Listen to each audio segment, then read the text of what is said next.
नया news channel लाने से पहले हमने पूछा कि क्या देखना चाहते हैं आप, तो आपका जवाब आया भारत के बढ़ते दम से पाकिस्तान की निकलती जान तक।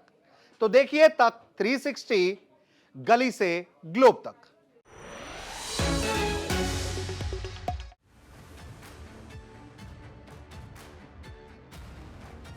ग्रीनलैंड को लेकर चल रहे विवाद के बीच अमेरिका के राष्ट्रपति डोनाल्ड ट्रंप ने एक ऐसा फैसला लिया है जो पूरे यूरोप के लिए एक बड़ा झटका साबित होने वाला है। दरअसल ट्रंप ने सीधे अमेरिका के नेटो सहयोगियों को निशाने पर ले लिया और ग्रीनलैंड के बदले टैरिफ की धमकी दे डाली। ट्रंप ने अपने social media platform truth social पर एक पोस्ट के जरिए 8 देशों को चेतावनी दी। इन देशों में डेनमार्क है, नॉर्वे है, स्वीडन है, फ्रांस, जर्मनी, यूके, नीदरलैंड और फिनलैंड। ट्रंप ने फरमान जारी करते हुए कहा कि 1 फरवरी से इन देशों से आने वाले सामानों पर 10% टैरिफ लगेगा और अगर फिर भी समझौता नहीं हुआ तो 1 जून से ये बोझ बढ़कर 25% हो जाएगा। यानी यूरोप के लिए अमेरिका के बाजार के दरवाजे बंद होने वाले। लेकिन ट्रंप ऐसा क्यों कर रहे हैं?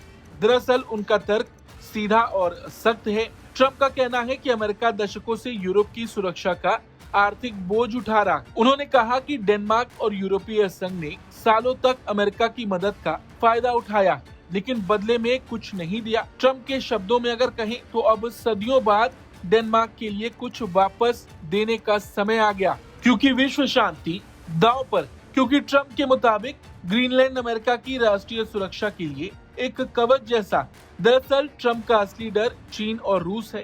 उनका दावा है कि ये दोनों महाशक्तियां ग्रीनलैंड पर नजर गड़ाए बैठी और डेनमार्क के पास इसे बचाने की ताकत नहीं।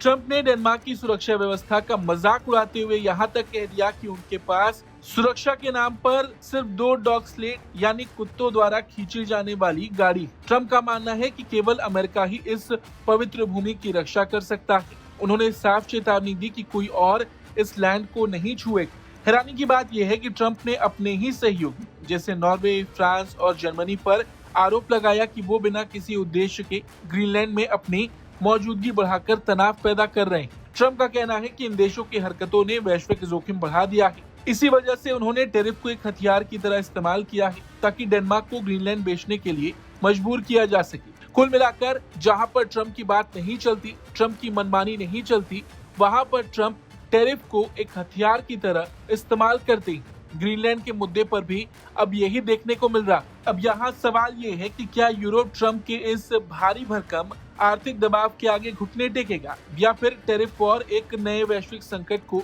जन्म देगी? इस खबर पर आपका क्या कुछ कहना है? कमेंट करके जरूर बताएं।